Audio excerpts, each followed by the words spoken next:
Hello friends, कैसे हैं आप लोग। आई होप आप सब अच्छे होंगे। और आज का टॉपिक है हमारा टीडीएस एंड टीसीएस। लेकिन आज का टॉपिक शुरू करने से पहले मैंने सोचा क्यों ना आप लोगों के साथ कुछ बातें की जाएं। फ्रेंड्स, इस जो हमारा जो कोर्स चल रहा है जीएसटी प्रैक्टिशनर, इसको लेकर आप लोगों के मन में बहुत सारे डाउट हैं, जैसा कि मैं कमेंट में देख पाता हूँ। और मैं ये भी मानता हूँ क्योंकि ये क्लासेस ऑनलाइन चल रही हैं, हो सकता है कुछ टॉपिक आपको उतने अच्छे से समझ में ना आए हों। जैसे ये एक मेरे फ्रेंड हैं, इन्होंने लिखा हुआ है सर कुछ कम समझ में आया है, उतना समझ में नहीं आया और अच्छे से एक्सप्लेन करिए। तो मैंने सोचा क्यों ना एक लाइव वेबिनार रख लेते हैं। आपके जो डाउट है वो आप मुझसे सीधे पूछ सकते हैं। इससे पहले भी मैंने अनाउंस किया था बट कोई रिस्पॉन्स ही नहीं आया, तो बट एक बार मैं फिर से लाइव वेबिनार को अनाउंस कर रहा हूं। परसों यानी कि 8 तारीख को 8 सितंबर को हम लोग रात में 9 बजे से 9 से 10 1 घंटा हम लोग लाइव सेशन रखते हैं। आप अपने डाउट, जैसे कुछ लोगों के मन में डाउट है सर ये जो कोर्स हम कर रहे हैं इसके बाद हमें सर्टिफिकेट मिलेगा, तो यस बिल्कुल मिलेगा। सर कैसे मिलेगा, हम तो कहीं रजिस्टर्ड नहीं है, वो सारी चीजें मैं आपको बताऊंगा। तो इन तरीके के जितने भी डाउट हैं, कोई भी आपके मन में क्वेश्चन है, तो इस कोर्स को लेकर के, कोर्स को खत्म करने के बाद कैसे इस फील्ड में आप अपने करियर को आगे बढ़ा सकते हैं, इससे रिलेटेड इन शॉर्ट इस कोर्स से जुड़े हुए जितने भी डाउट हैं आप लाइव सेशन में सीधे मुझसे पूछ सकते हैं और मैं दूंगा आपके सारे सवालों का जवाब। एंड एक और बड़ी अनाउंसमेंट, हमारे कुछ टॉपिक बच रहे हैं जैसे अपील रिवीजन, ई-वे बिल। तो ये जो कुछ टॉपिक हैं जो अभी बचे हुए हैं, ये हम उसी लाइव सेशन में कवर करने वाले हैं। मतलब अपील रिवीजन, ई-वे बिल, ये हम लाइव पढ़ेंगे। 1 घंटे का सेशन नहीं लगेगा, 1.5 घंटे का लगेगा, 2 घंटे का लगेगा, जितना भी टाइम लगेगा हम अपील रिवीजन, ई-वे बिल ये लाइव पढ़ने वाले हैं। कब? 8 सितंबर। डेट नोट कर लीजिए, 8 सितंबर रात में 9 से 10, साढ़े 10, 11, जब तक अपना डिस्कशन चलता रहेगा, मतलब प्रभु इच्छा तक। ठीक है, तो लाइव सेशन है 8 सितंबर को। आप जितने भी डाउट है लिख लीजिए, हम लोग बैठ के डिस्कस करेंगे। ठीक है, अब आते हैं आज के टॉपिक की तरफ, टीडीएस एंड टीसीएस। देखिए, इनकम टैक्स में टीडीएस बहुत पहले इंट्रोड्यूस हो चुका था। इसको इंट्रोड्यूस करने के पीछे का क्या लॉजिक है, क्यों टीडीएस काटा जाता है, तो देखिए सिंपल सा फंडा है, टैक्स की चोरी को रोकने के लिए। तो ये टीडीएस जीएसटी में कौन काटेगा, किसका काटेगा, कितने % से काटेगा, इसका फायदा क्या है, ये सारी चीजें आज हम इस लेक्चर में पढ़ने वाले हैं। तो फ्रेंड्स चलते हैं अपने लेक्चर की तरफ और डेट याद रखिए, 8 सितंबर रात में 9 बजे लाइव सेशन, आपके डाउट मेरे जवाब, and e-way bill, appeal revision ये भी हम लाइव पढ़ने वाले हैं। चलते हैं मेन पार्ट की तरफ।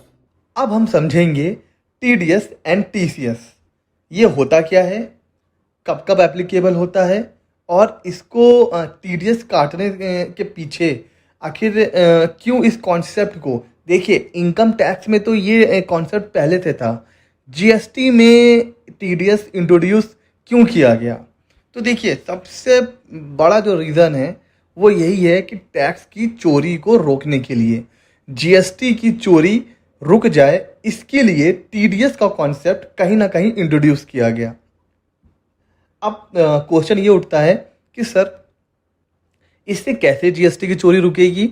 तो इमेजिन करिए आप सेलर हैं, आपने मुझे गुड्स सेल करी, ठीक है, आपने इस ट्रांजैक्शन को छुपा लिया ताकि आपको जीएसटी ना देना पड़े। लेकिन अगर आपने मुझे बेचा है, अगर मैं जाके बता दूं गवर्नमेंट को कि आपने मुझे बेचा है, तो गवर्नमेंट को पता चल जाएगा। क्या उस केस में आप जीएसटी की चोरी कर पाएंगे? नहीं कर पाएंगे। बस यही कॉन्सेप्ट है कि टीडीएस मैं कौन काटेगा, आपने मुझे बेचा, मुझे गुड्स मिला, मुझे आपको पैसे देने हैं, तो मैं आपको पूरे पैसे नहीं दूंगा, कुछ पैसे मैं रोक लूंगा, वो पैसे मैं आपको ना देकर किसको दे दूंगा? गवर्नमेंट को। कैसे? As a TDS. तो अब क्या हो गया, एक तो गवर्नमेंट के पास कुछ पैसा भी पहुंच गया और दूसरा गवर्नमेंट को पता चल गया कि भैया आपने मुझे कुछ बेचा है। अब आप मुकर नहीं सकते, आप उस ट्रांजैक्शन को छुपा नहीं सकते। क्यों? क्योंकि मैंने ऑलरेडी गवर्नमेंट को रिपोर्ट कर दिया है आपका टीडीएस काट के और जमा करके। तो मैकेनिज्म आपको समझ में आ रहा है कि टीडीएस और टीसीएस क्यों इंट्रोड्यूस किया गया, ताकि जो गवर्नमेंट है वो कहीं ना कहीं टैक्स की चोरी रोक सके। सबसे पहले हम देखते हैं कि टीडीएस कौन सी रेट से काटा जाता है। तो देखिए, सिंपल सी बात है, अगर इंट्रा स्टेट है विद इन द स्टेट तो भैया सीजीएसटी एसजीएसटी 1-1%, और अगर इंटर स्टेट हो जाता है तो फिर आईजीएसटी लग जाता है और 2%। ठीक है, सिंपल। तो टीडीएस का रेट कितना है? 2%। अगर आईजीएसटी है तो सीधे सीधे 2%, और अगर इंट्रा स्टेट है तो सीजीएसटी एंड एसजीएसटी 1-1%। ठीक है, तो हमें रेट पता चल गया। अब हम ये देखेंगे कि टीडीएस कौन डिडक्ट करेगा। क्या सभी लोग टीडीएस काटेंगे? तो ऐसा नहीं है।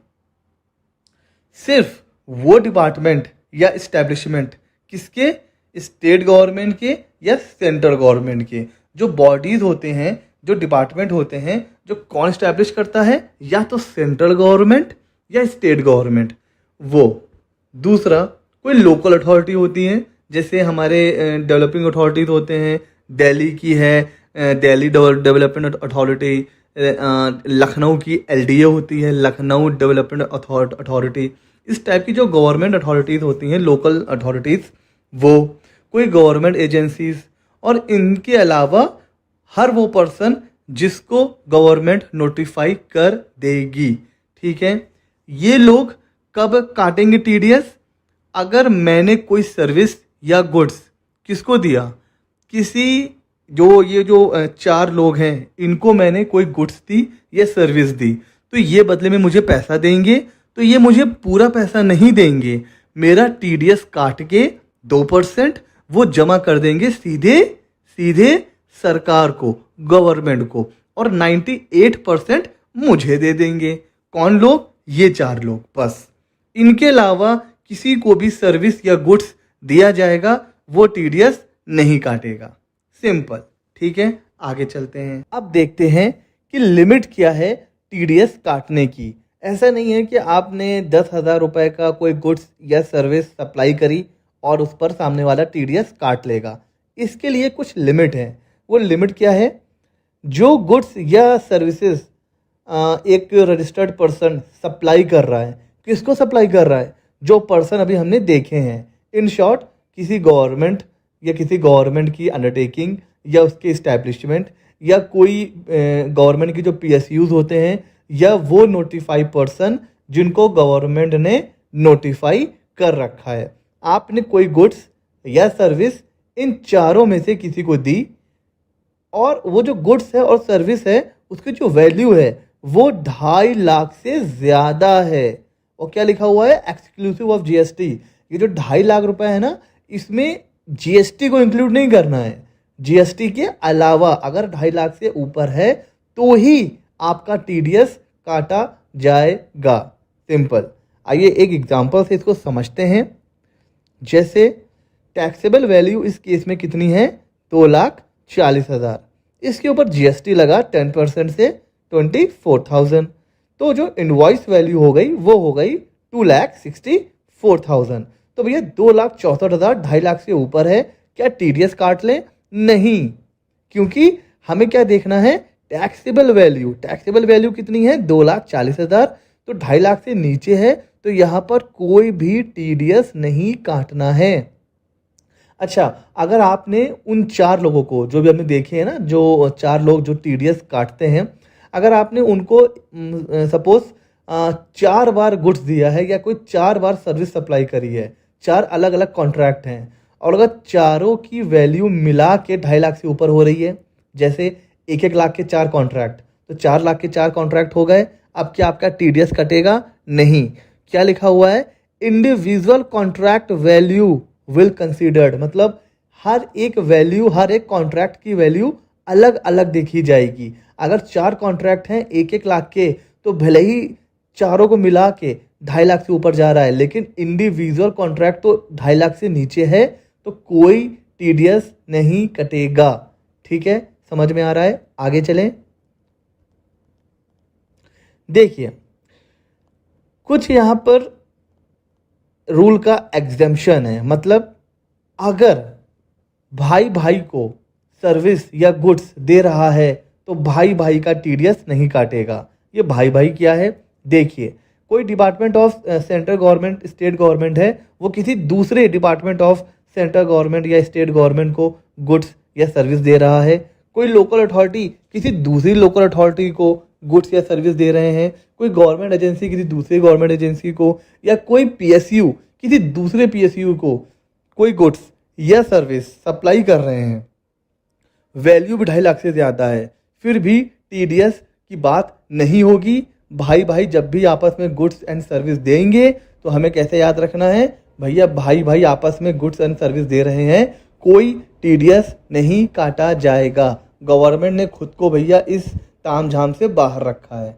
ठीक है, आगे चलते हैं। अब ये जो गवर्नमेंट के जो मतलब अंडरटेकिंग है, या जो सेंट्रल गवर्नमेंट के डिपार्टमेंट हैं, पीएसयूज हैं, लोकल अथॉरिटी हैं, जब ये टीडीएस काट लेते हैं तो उसका क्या करते हैं?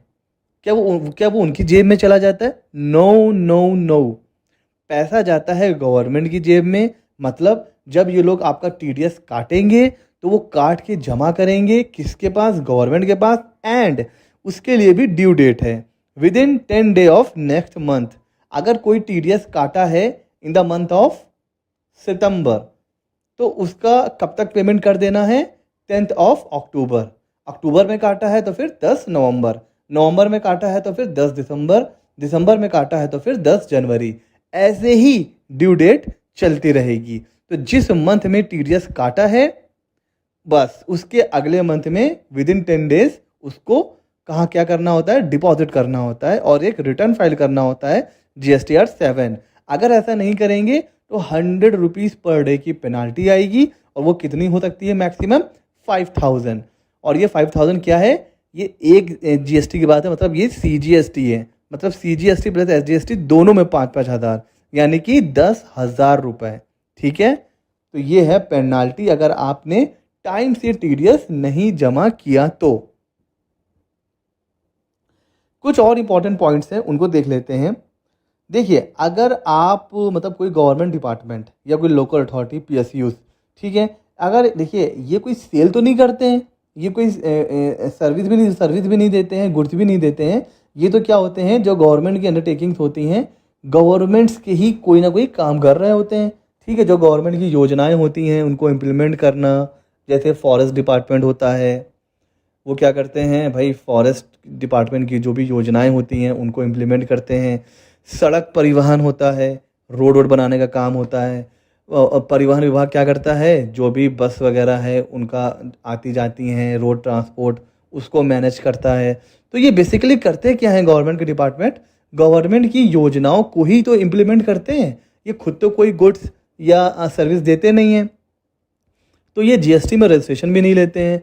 लेकिन टीडीएस काटने के लिए आपको रजिस्ट्रेशन लेना है, और कैसे लेना है? एज अ टैक्स पेयर नहीं, एज अ टीडीएस डिडक्टर। ठीक है, तो टीडीएस काटने से पहले जीएसटी में रजिस्ट्रेशन ज़रूरी है, पहला। दूसरा, आपने किसी गवर्नमेंट डिपार्टमेंट को सर्विस दी, आपका कट गया टीडीएस 2%, और वो आपको क्या लग रहा है, वो पैसा तो चला गया सरकार के पास, आपका तो नुकसान हो गया। आपने मेहनत करी 100% और पैसा आपको मिला 98%। तो ऐसा नहीं है, 2% जो आपका टीडीएस कटा है वो घूम फिर के कहाँ चला जाएगा? आपके जीएसटी पोर्टल के कैश लेजर में। यानी कि वो पैसा आपका जो है ना, वो मरा नहीं है, वो 2% आपके पास डायरेक्टली ना आकर के कहाँ चला गया? सीधे आपके जीएसटी पोर्टल पे। तो बस वही लिखा हुआ है, the amount deposited as TDS will reflected in the electronic cash ledger of the supplier. बहुत बढ़िया। अच्छा, और देखते हैं, लिखा हुआ है कि जो गवर्नमेंट डिपार्टमेंट है वो need to issue certificate of such TDS on to the deductee with in 5 days of deducting TDS. जैसे ही टीडीएस काटा तो गवर्नमेंट डिपार्टमेंट सप्लायर को एक टीडीएस सर्टिफिकेट देगा विद इन 5 डेज। अगर वो ऐसा नहीं करता है तो सेम 100 रुपीज़ पर डे की पेनाल्टी और मैक्सिमम कितना 5,000। तो 5,000 CGST, 5,000 SGST, तो मैक्सिमम पेनाल्टी 10,000। तो ये था TDS का कॉन्सेप्ट। अब देख लेते हैं कि TCS कौन काटता है, इसका रेट क्या होता है। तो देखिए TDS क्या होता है, टैक्स डिडक्टेड एट सोर्स, और TCS क्या होता है, टैक्स कलेक्टेड एट सोर्स। कौन टैक्स कलेक्ट करता है और कितने रेट से होता है ये देख लेते हैं। तो जो TCS का रेट है ये TDS का बिल्कुल आधा है। TDS था 2%, TCS है 1%। 1% अगर IGST है तो 1%, और अगर CGST SGST आ जाता है तो 0.5%, 0.5%। सिंपल। तो जितना रेट ऑफ TDS है उसका आधा हो जाता है रेट ऑफ TCS। आगे चलते हैं, कौन काटता है TCS। तो देखिए जो ई कॉमर्स ऑपरेटर होते हैं, ठीक है, जैसे स्नैपडील, अमेजॉन। आप मुझे बताइए ये जो अमेजॉन है, ये जो कपड़े बेचता है, क्या खुद से बना बना के बेच रहा है, खुद से खरीद के बेच रहा है? नहीं। अमेजॉन क्या करता है, ये एक प्लेटफॉर्म दे देता है कि सप्लायर जो भी मोबाइल कपड़े बेचने वाले हैं, ये क्या करते हैं, अपना सामान लिस्ट करवा देते हैं और बायर जाता है साइट पे, खरीदता है। पैसे कौन कलेक्ट कर रहा है, पैसे कलेक्ट कर रहा है अमेजॉन, और अमेजॉन पैसे लेके किसको देता है, सप्लायर को।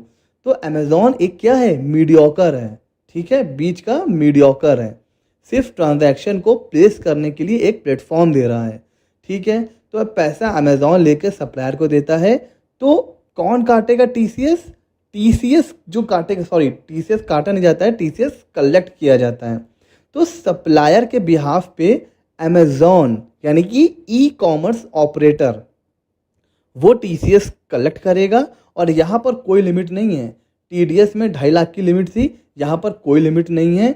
10,000 रुपये पे भी TCS लिया जाएगा, और इसकी ड्यू डेट भी सेम है, वही TDS वाली, विद इन 10 डेज, ठीक है। क्या कह रहा है कि every e commerce operator is required to collect tax on behalf of actual supplier. जो ई कॉमर्स ऑपरेटर हैं, अमेजॉन, स्नैपडील, शॉपक्लूज, ये लोग एक्चुअल सप्लायर के बिहाफ पर TCS क्या करते हैं, कलेक्ट। और where consideration with respect to the supply is being collected by the e commerce, जहां पर डायरेक्टली सप्लायर के पास पैसा नहीं जा रहा है, पैसा पहले जा रहा है ई कॉमर्स ऑपरेटर के पास, और वो फिर देगा है किसको, सप्लायर को। तो ऐसे केस में ई कॉमर्स ऑपरेटर TCS भी कलेक्ट करेगा 1% से, कोई लिमिट नहीं है। ड्यू डेट ऑफ रिटर्न वही है, with in 10 day of next month. तो ये है TCS का कॉन्सेप्ट, और वो है TDS। TDS कौन काटता है, गवर्नमेंट डिपार्टमेंट्स। TCS कौन कलेक्ट करता है, ई कॉमर्स। TDS में लिमिट है 2.5 लाख की, TCS में नहीं है कोई लिमिट। TDS रिटर्न भी भरा जाता है 10th of the next month, TCS भी 10th of the next month. TDS है 2%, TCS है 1%, ठीक है फ्रेंड्स। ये था TDS एंड TCS का concept with under GST। Okay, so अब मिलते हैं हम लोग अपने अगले वीडियो में। तब तक के लिए गुड बाय। अगर वीडियो अच्छा लगा हो तो लाइक कर दीजिए, शेयर कर दीजिए, चैनल को सब्सक्राइब कर दीजिए। मिलते हैं अपने अगले नॉलेजेबल वीडियो में।